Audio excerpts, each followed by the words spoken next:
Imagine this. Tomorrow at 8 p.m. I'll be watching my favorite movie with a big bucket of popcorn. मतलब कल 8 p.m. और रात के 8 बजे के आसपास या 8 बजे मैं अपनी फेवरेट मूवी देखूँगा या देखूँगी, और वो भी एक बिग बकेट ऑफ पॉपकॉर्न के साथ। ये मैंने फ्यूचर का टेंस बोला है कोई, और आपने ध्यान दिया, मैंने ये नहीं कहा कि आई विल वॉच, मैंने कहा आई विल बी वॉचिंग। तो कौन सा टेंस है ये फ्यूचर का? It's called the future continuous tense. We use it to talk about an action that will happening at a specific time in the future. Means future continuous का tense है ये आई will be watching वाला, और ये future में use होता है जब हमने किसी स्पेसिफिक टाइम में बताना होता है कि कोई काम उस समय पर हो रहा होगा। तो फ्यूचर कंटिन्यूस टेंस के रूल्स क्या क्या हैं और उसको कहाँ पे कैसे यूज़ करना है, आगे हम पूरी वीडियो में एलैबोरेटली देखेंगे। So till here what we have done, अभी तक हमने कर लिया present simple, past simple, future simple, and then continuous वाले पार्ट में हमने किया है present continuous and past continuous. Today we are going to do future continuous tense, मतलब हमारा कंटिन्यूस में लास्ट वाला टेंस होगा ये।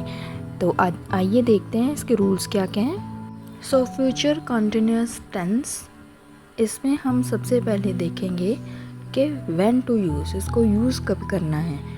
We use future continuous tense to indicate an action that will be happening at a specific time in future. मतलब कि एक ऐसा एक्शन इंडिकेट करने के लिए जो एक स्पेसिफिक ख़ास टाइम में फ्यूचर में होगा। मतलब एक ख़ास टाइम हमको पता है और वो टाइम के बारे में हम अपने टेंस में बताएंगे फ्यूचर के बारे में। Next point, show an action that will be in progress over a period of time in future. मतलब कि आगे वाले भविष्य वाले टाइम में अगर कोई एक्शन प्रोग्रेस में है, कोई काम हो रहा है, कंटिन्यूसली हो रहा है, तो भी हम फ्यूचर कंटिन्यूस टेंस का यूज़ करेंगे। Last point is express plans और अरेंजमेंट्स। अगर हमने पहले से ही कोई प्लान बनाया है फ्यूचर के लिए या कोई अरेंजमेंट कर रखी है, तो उसको दर्शाने के लिए भी हम फ्यूचर कंटिन्यूस टेंस का यूज़ करेंगे। एग्जाम्पल देखिए यहाँ पे, ये बॉय यहाँ पे सोच रहा है that Will I be studying at university at this time next year? ये क्वेश्चन पूछ रहा है अपने आप से, क्या अगले साल इसी समय मैं यूनिवर्सिटी में पढ़ रहा होऊंगा? क्या अगले साल मैं ये काम कर रहा होऊंगा? ठीक है, तो ये फ्यूचर कंटिन्यूस का टेंस है। अब एग्जांपल्स देखिए। सबसे पहले स्पेसिफिक टाइम, अगर हमने एक स्पेसिफिक खास टाइम के बारे में बात करनी है तो हम कैसे सेंटेंस बनाएंगे। At 9 a.m. tomorrow, I will be attending a meeting. मतलब कल सुबह 9 बजे मैं एक मीटिंग अटेंड कर रहा हूँगा। Second point is ongoing action, मतलब कोई काम हो रहा है तो हम क्या लिखेंगे, they will be travelling all summer, मतलब सारी समर सारी गर्मी वो ट्रैवल ही करते रहेंगे।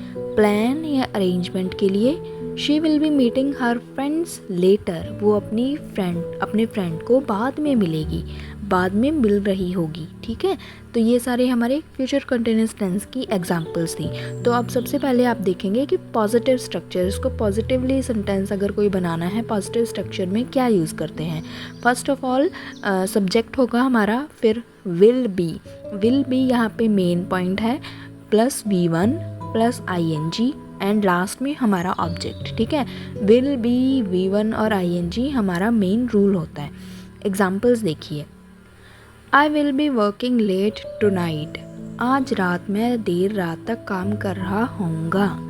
Number 2, she will be studying for her test, वो अपने टेस्ट के लिए पढ़ रही होगी।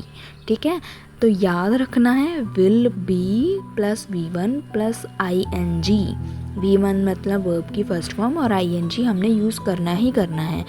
वैसे हम विल और शैल दोनों चीज़ें यूज़ करते हैं, मैंने पहले भी बताया था, पर जो शैल वर्ड है वो फॉर्मल चीज़ों के लिए ज़्यादा यूज़ होता है। फॉर एग्जांपल किसी अथॉरिटी से बात करनी है आपने, ऑफिशियल से या गवर्नमेंट ऑफिसर से बात करनी है, लेटर्स लिखनी है, एडिटर्स को लेटर्स लिखनी है, उसमें हम शैल यूज़ करते हैं।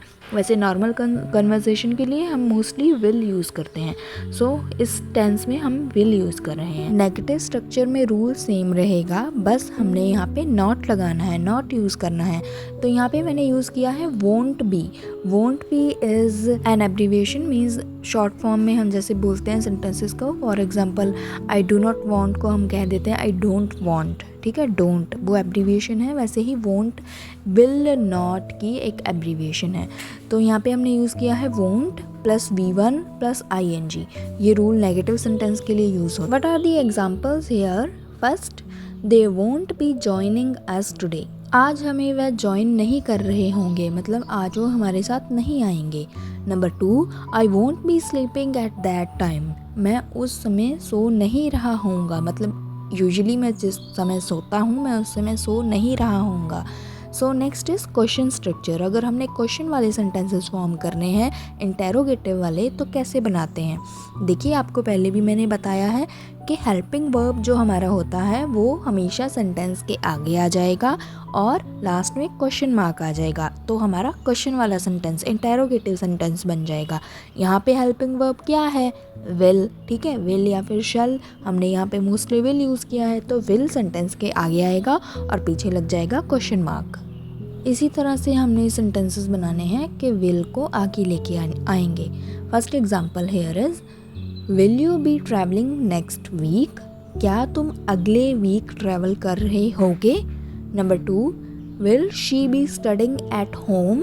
क्या वो घर पे पढ़ रही होगी? ठीक है, तो आपने विल आगे लगाना है सेंटेंस के और लास्ट में क्वेश्चन मार्क आ जाएगा, तो हमारा इंटेरोगेटिव या क्वेश्चन स्ट्रक्चर वाला सेंटेंस बन जाएगा। Next is time expression. अगर आपने कोई पर्टिकुलर टाइम बताना है तो वो कैसे बताएंगे फ्यूचर कंटिन्यूअस टेंस में? तो टाइम एक्सप्रेशन बताने के लिए हम यूज़ करते हैं, first is at this time, tomorrow, next week, etcetera. अगर हमने कोई सेंटेंस बनाना है जिसमें हम कहेंगे कि एट दिस टाइम, इस समय मैं कर रहा होऊंगा, तो हम एट दिस टाइम लिख के टुमारो, नेक्स्ट वीक या नेक्स्ट ईयर लिखेंगे, ठीक है। नंबर 2 इज इन के साथ क्या लिखना है? In an hour, in 2 days, in a week, in a year, ऐसे वाले वर्ड। मतलब कि अगर आपने बताना है कि इतने समय में या फिर इतने समय के दौरान, तो हम इन वर्ड यूज़ करेंगे। Number 3 is all day, all night, all year, मतलब पूरा दिन कर रहा होऊंगा, पूरा ईयर कर रहा होऊंगा, ऐसे वाले सेंटेंस के साथ ऑल लगा के फिर टाइम लिख देना है। लास्ट पॉइंट इज फ्रॉम, बीच में आपका टाइम से लेके टू तक, ठीक है। फ्रॉम टू मतलब यहाँ से यहाँ तक आप लिख सकते हैं। From 9 AM to 3 PM I will be doing this, मतलब 9 बजे से, फ्रॉम मतलब से, टू मतलब तक, 9 बजे से इतने बजे तक मैं ये काम कर रहा होऊंगा। एग्जाम्पल देखिए यहाँ पर, at this time next week I will be relaxing on the beach. मतलब कि नेक्स्ट वीक, अगले हफ्ते इस समय पे, मतलब इस समय मतलब ये जो आज अभी समय है, इस समय अगले हफ्ते मैं बीच पे रिलैक्स कर रहा हूँगा, मुझे और कोई काम नहीं है, ठीक है। I will be relaxing. So this was future continuous tense. अब आप मुझे बताइए that what you will be doing at this time tomorrow. कल आप इस समय क्या कर रहे होंगे, ठीक है। अपने आंसर्स लिखिए कमेंट बॉक्स में। अगर कुछ क्वेश्चन है वो आप वो भी लिख सकते हैं। मैं आपके हर एक क्वेश्चन का जवाब देने की पूरी कोशिश करूँगी। So thank you for watching. Give me a like, share this video to your friends and subscribe the channel.